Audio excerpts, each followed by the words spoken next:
Hey guys, I think we're live. All right. Well, it had to happen at some point. We lost a game. Wasn't gonna last forever.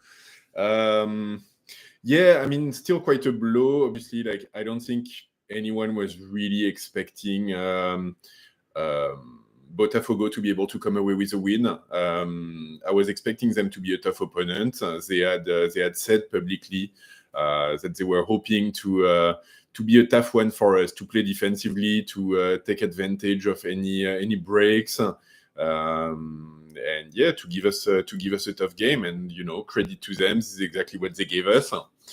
1-0 in the end. Goal score in the first half on a counter attack by their forward, a deflected shot that rolled past Donnarumma. It's kind of a perfect storm in a way, and I think towards the end of the game, really left me with the feeling that we could have played that game for 3 days and we wouldn't have been able to score. They were just the plan was perfect. They carried it out. Obviously, on our side, there's a lot of things we didn't do or didn't do very well or well enough. But yeah, it is what it is. So yeah, 1-0 ultimately. Goal scored from them, from their forward. It was in the first half from Igor Jesus on the 36th minute. Initially, we started with a team which was, a pretty good mix between usual first team starter and substitutes coming on. So if you had seen the videos that I had done as a preview, essentially was right in the sense that Lucas Hernandez came on to replace Nuno Mendes on the left side of defense.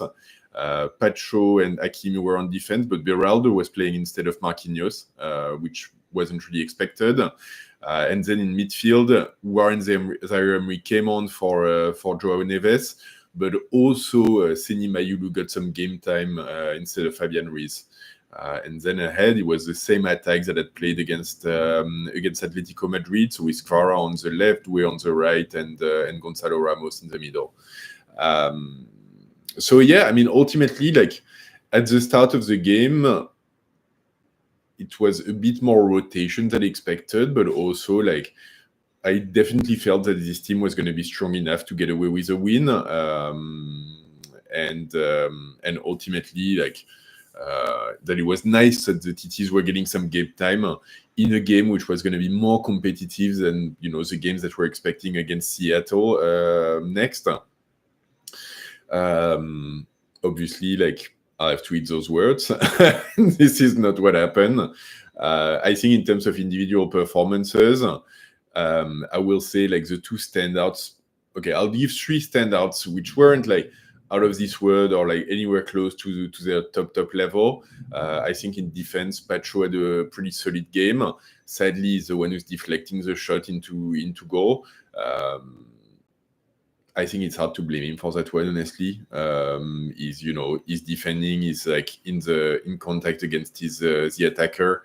Attacker manages to get away with a shot, goes into his legs, get deflected. I don't think there's a lot he could have done differently on this one. Just an element of bad luck, I guess. In midfield, I thought Vitinha had a good game. He's always the maestro of the team. And really the guy who's gonna run the midfield. He definitely did that. I don't know how many passes he got at the end of the game, but it definitely was running the game from the back of midfield. I think ultimately it probably wasn't as good a game as we've seen him have recently, but it was more a function of players up front weren't gonna give him a lot of very good solutions. I think Botafogo, in their system, they were looking at a 4-5-1, but the reality is that typically there were about six players in midfield between Vitinha and the attack line. So it was kind of a 6 against 2 in midfield. And when he tried to play longer balls, sometimes it worked. But the Brazilian players were also very fast at sliding back and forth and left to right, and so players ended up getting covered very quickly. I think ultimately, what I was thinking at some point that it's really one of those games where we miss having a false nine up front and someone who can come back down into midfield and take some of the passes with towards the back to the opponent midfield. And then at the same time, like when Ramos came out in the second half, like there were more than a few times where I thought we were missing a bit of density in attack. So you can't have it both ways. That's just the way it goes. And then like the third player who I think performed well was Kvara. He created a lot of differences, and I think he tried to do a lot out of the left side of the attack, sometimes too much. And I think that's where like the minus points come, is that like sometimes it feels like he tried to do everything on his own, and that's just not the way it goes. And I think to some extent him and Doué had the same problem, but on a high level. Both of them ultimately ended up like slowing our attacks just because they were taking too many touches and they were trying to dribble past 1, 2, 3 defenders. And ultimately, like you can't dribble 11 guys.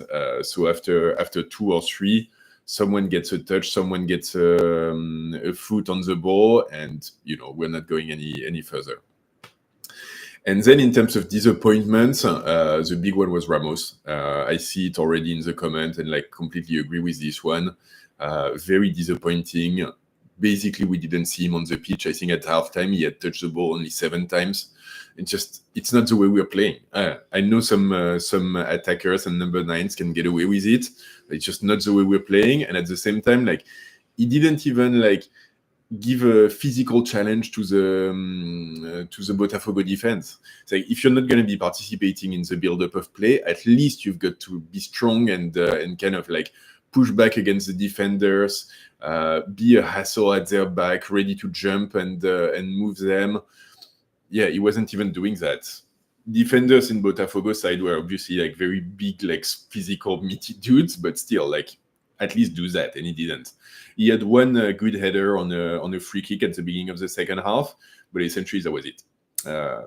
So that's just not enough. It's not enough. So he'll have to do more.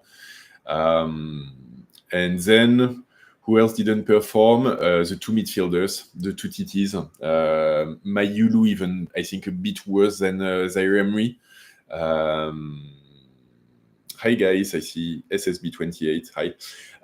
Yeah, Mayulu even a bit worse than Warren Zaire Emery. I think Mayulu was just lost in the density. And sadly, I mean, I love the player. I did a video, so go check it out. I think he's a tremendous talent for us and he can do many, many things.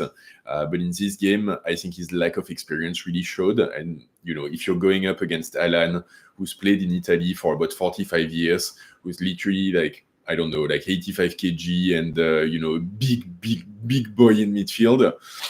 Yeah, he was a little bit young, a little bit inexperienced, didn't make much of an impact. He tried once or twice, but I think he had trouble connecting with Vara as well. Yeah, tough game for him. Too many players around him as well. And then Warren Zaire Emery was pretty similar. I think he got beat by the density of midfield. Like I said, I think Botafogo had about 6 players against the 2 of them. So it's just a big challenge. He tried to move the ball forward, Zaire Emery, which I give him credit for. I really like when he tries to, he takes on the ball and moves it and tries to make a run at the defense. A couple of times he was impactful, but yeah, with so much density, you end up like they end up getting a foot on it and just clearing it away, and just, yeah, it didn't work for us. And then in defense, I thought Beraldo didn't have a good game.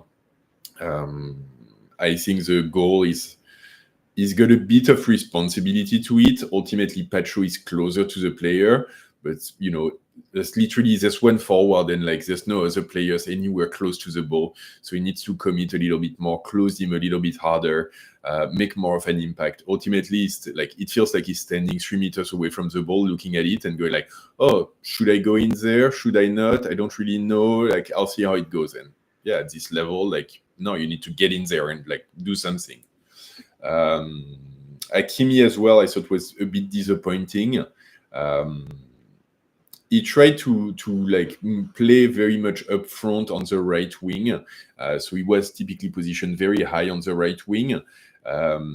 when I saw how much density they had in midfield, I was kind of expecting him to start taking runs in field and kind of cutting across within midfield to try to give some passing options to Vitinha.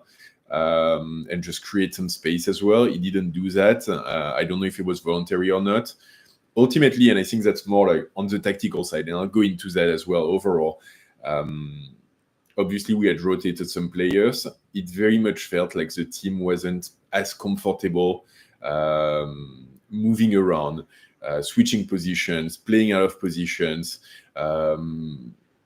They were lacking speed. They were lacking some of the fast passing and really aggressive pressing that they usually do. And yeah, at this level, like your performance dropped by 10%, and it's a huge difference.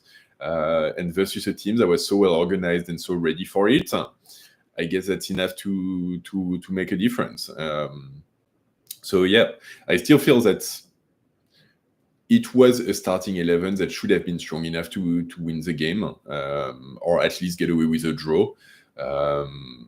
But yeah, I think ultimately, like, Botafogo came with a very clear plan, put like as many players right in front of Vitinha to cut as many passing lines as possible, give as much density into midfield so that the other two cannot get away with any runs, cannot get away with getting the balls, cannot have any time to organize the game. And then, you know, slide to the sides, and as soon as Vara and Doué have the ball, one players come on them, second one comes on, third one comes on, and like they have to pass back or like lose the ball. And we played right into that trap. My friend Ento from the Juve page asked, do I think they were tired? Yeah, I mean, it's not impossible. Obviously, like those South American teams, they come into this tournament, they're in the middle of their season, they're at peak fitness. So they have that going for them. At the same time, I think it's hard to look at the game, and we played against Atletico and the high level of physicality we had there, and then like say that 5 days later, you know, we're tired because it's the end of the season and European teams should be on holiday. Maybe it plays into it, but I don't think it should be enough of a factor to actually impact. And we were rotating some of the players as well. So like when I see Nuno Mendes, Joao Neves, even Fabian Ruiz, like all of them have played a lot of games. We're getting substitute on the pitch instead. Should be good enough to win it. So yeah, I don't want to take this one as an excuse.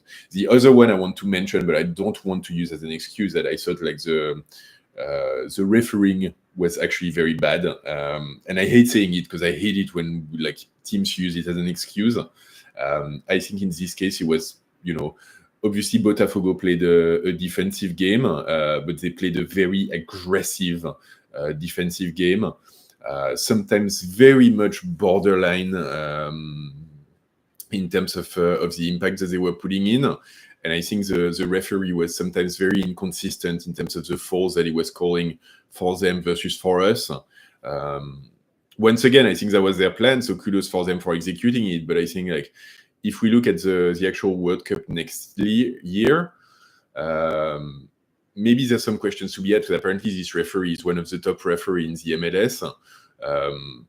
I don't think he'd be like a top level referee anywhere in Europe. I hate to say this, and I think he was a little bit inconsistent. So yeah, hard to have like referees like this. I don't want to use it as an excuse. Once again, like we should have been good enough to win this game. It should have been a factor. I'll say it. I was very happy that none of our players really lost their marble and kind of like went rogue or anything.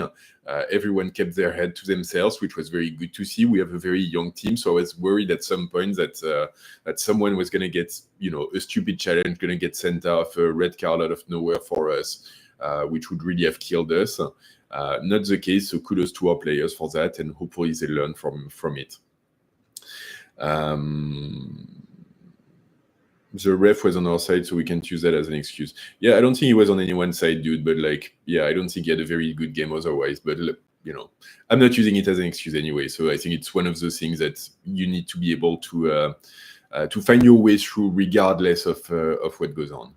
SSB saying, what people don't understand is that football is a pyramid. A team like Botafogo would be a mid-table type of team in the top 5 league. The top is small and gets larger as you go down. Yeah, I kind of agree. I think it's also like what people don't realize is that it's a very flat pyramid, and that ultimately, like, even when we beat Inter 5-0 in the UCL final, even when we win 4-0 against Atletico, I think in absolute terms, like, the difference is really, really slim. And that's also why, you see surprises in national cups, you see surprises in games like this. A team comes in with a bit of a physical advantage, with a good plan, and with a lot of motivation, and they can get away with this. And it's why we love football. So it's not in our favor today, gotta live with it. But yeah, that's kind of the way it goes. Ramos, Mayulu, and Hernandez was terrible today. Hernandez really has to leave this summer. Ramos, I'm not sure. Yeah, Ramos, Mayulu, we've talked about it. Definitely agree with you. Hernandez, yes and no. He didn't really contribute much up front, but that's not his game, and he's not Nuno Mendes, so we've got to live with that.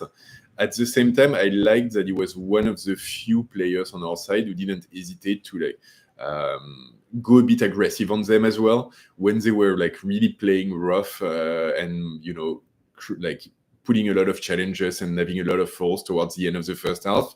And then this was one of the players who was putting his foot down and wasn't afraid of giving it back. And I really like that about him. I think he's got sometimes a deviousness, and he's a very experienced player, obviously, but a deviousness to him that he gets away with, and that's, in games like this can be very valuable. So didn't really impact in offense as much as Nuno Mendes would have, but I think overall he was pretty solid defensively, and I like that. Yeah, sometimes he can put his foot down. The ref tries so hard to help you, European bias. Yeah, agree to disagree on that one, man. It's more about matchups than quality sometimes. Yeah, Doué is trying too much. Yeah, also. I don't think I talked about this. Yeah, I felt the same. I think maybe he's getting caught up with all of his hype around him. It felt like he was trying to do everything on his own as well. I think Farah did a bit similar sometimes, but not as much. But yeah, Doué, at the same time, sometimes the passes with the heel and the back heels and wow, he's got such a touch, so it's hard not to like it. But yeah, I think in this game he was taking too many touches. Ultimately, it ends up slowing the game down. And yeah, our passing wasn't smooth enough. And I think against blocks like this, the ball has to move very, very fast. So it can move faster than the blocks that you've got opposite you. I don't think that was the case here. And yeah, ultimately, you see when a Barcola comes on, all of a sudden it makes a difference because he does bring that speed either through his run or through his passing. And it does help a lot. So yeah, Doué is also a very young player. All of them are. So hopefully, it's a lesson learned for them. I'm a bit surprised because it feels like we've played this game in the French league many, many times with the block against us. But it is what it is. Do you think the PSG house and constant fanfare is too distracting for our players? Yeah, the commentators I was listening to were mentioning that, and whether players are a bit too much on holiday in LA. I honestly maybe. I mean, it's hard to know. I'm not in their head. I'm not part of the PSG squad, so it's hard to know exactly how they're living through it. At the same time, I know that the ambition was to try to get into a rhythm that's very close to what we usually get when the players are in Paris, in the sense that they stay together as a squad, they have breakfast together, and they go into training together. If they have commercial activities and sponsor activities and so on in the afternoon, they do that. Otherwise, they're free to spend time with their families. Most of the players have their family with them. I think for them, it must be pretty amazing because I saw pictures of Marquinhos and his family going into an arcade and stuff like this. Obviously, they wouldn't be able to do this in Paris, or they'll be mobbed instantly. So it must be pretty nice for them to have a bit more of a normal time. Is it a distraction? Maybe to some extent it is, but also maybe for them it also helps keep them at peak mental fitness. That they have those little breather room. So hard to say within where it lands. I don't think it's a huge impact one way or the other. Why do you think our pressing was so much less intense today? So it was decision from Luis Enrique because there was very little intensity. Yeah, I agree. I think there's a couple of things. One, I think like the substitutes in midfield obviously like aren't at the same level as our starters, and that was very clear. I think Ramos as well doesn't dictate the start of the press in as good a manner as what Dembele typically does. Doué was starting to do that at the beginning of the game, which I thought was interesting, but then kind of lost track of it once he really like focused on his side. And then I think like a lot of times the Botafogo players were also very good at finding quick passes or just like going for a long ball and beating the press like this. And like, they didn't try to keep the ball like 40% of the time. I think in the end possession was still 80-20, so we did have the ball most of the time. But yeah, they were just not afraid of just like kicking the ball away, like moving it back 50 meters. And it comes back, but it does take some time, and that's the way it goes. Last time Brazilian team won an European, it was 2012, Corinthians won versus Chelsea. Well, happy to make history, I guess. I like, once again, like, if there's any Botafogo fans, like, I don't want to be like the annoying European fan. I think they came with a plan. Personally, like, it's not really like the football that I like, but they came with a plan, they executed it, and they come away with a win. So you've got to give them credit for that. I've seen Vitinha, Nuno, and Doué shopping around through Melrose, and they're definitely treating it like a bit of vacation. Yeah, but yeah, maybe.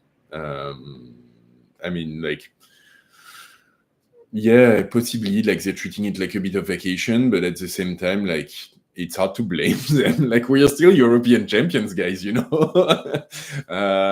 so maybe they do deserve like that little bit of holiday and breathing space. Like, maybe we're a bit overconfident. Maybe like we're not taking it like as seriously as, like, the reality also is that like this competition is still gonna go on for what, like 2-3 weeks at this point.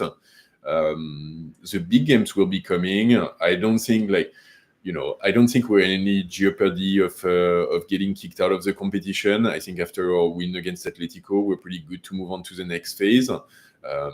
If we get kicked out, I said it in my preview, I'll be very happy if we get kicked out and they can go on holiday faster. So, win-win for me. That's just the way it goes. But I don't think we're going to get kicked out. I think we're going to go on to the next phase. I think like that's when games might start getting more serious. And that's where, like, players will definitely like be back on their A game. I think for players, like I said, it's like the margin between the teams is really like not as big as what most people think. And in this case, I do think that little difference in motivation and that little difference in fitness does create an impact. And I think, once we move back to playing Chelsea or Real Madrid or Man City or Bayern, like, yes, the motivation will be there, and like there won't be a gap physically as well, or it will be in our favor against European teams. So that's the way it is. That's one thing about playing in non-footballing country. You have the freedom of doing so much more. Yeah, like players can, do stuff and live their life, and like good for them, I always feel bad for like football players, and I guess that's a more general point. But when you think about it, like most of the top like professional players, they go into academies. They're probably around like 12, 13-year-old. They live in the academy 7 days a week. They train and football. They have class. They are around football players all day long, all night long, 7 days a week, like not 365 days a year, but really not far from it. In this very like closed off environment. And then all of a sudden they get to 20-year-old, they become professionals, they start making millions and millions. They have all the attention in the world, and for them it must be like such a surreal experience. And I guess like, Marquinhos having a little bit of time to go to the arcade with his kid, yeah, I don't begrudge him for it, like he's a man as well, and like he just won us a Champions League, so yeah, like in a way good for them. Like maybe it cost us a game, but it's hard to really be mad at them for it. Botafogo didn't really have any build-up play. No, they didn't. They weren't there for that. What do I think of the Club World Cup in general? So I'm trying to hold back on this. I'm very tempted to do a video, and I've been for the past couple of days on like what's working and what's not, and is it a success or is it not? I want to wait until the group phase to do that. I'm really trying to like not pass judgment under the cloud of emotion. I want to give it some time. Obviously, like a lot of competitions like this, especially when we don't play them in countries where football is a main sport, they do take a lot of time to start creating hype and creating energy and creating like fanfare and so on. So I do want to give it time. I think so far, like if I have to pass judgment, I'll probably say it's mixed, to say the least. But yeah, like a video will be coming at some point. Don't worry about that. Yes, it was not Jogo Bonito. I was thinking exactly the same thing watching the game. It's like, man, Brazilian football has changed. It's not the same anymore. Like, yeah, what happened to that? If PSG comes second, Inter Miami top group, I think they face each other. Yeah, like I think every PSG fan is kind of hoping for the game against Messi. We'll see how it goes. Let's not make plans for it. Remember our Champions League run, when we were like middle 15th of the group phase and so on, had to beat Liverpool, had to beat everyone. So let's not make plans. Anything can happen. This is where we realize how important Dembele is to pick up the ball in the midfield and creating chaos. Yes, Ballon d'Or, Ballon d'Or, Ballon d'Or. Yeah, what a player. Is definitely missed. I don't know. Honestly, part of me is kind of happy he wasn't in there because, like, given how many physical challenges they were giving us, like, I'm not sure I would have wanted like a not completely fully fit Dembele in that, but yeah, like he would have made differences for sure. Main problem is the location.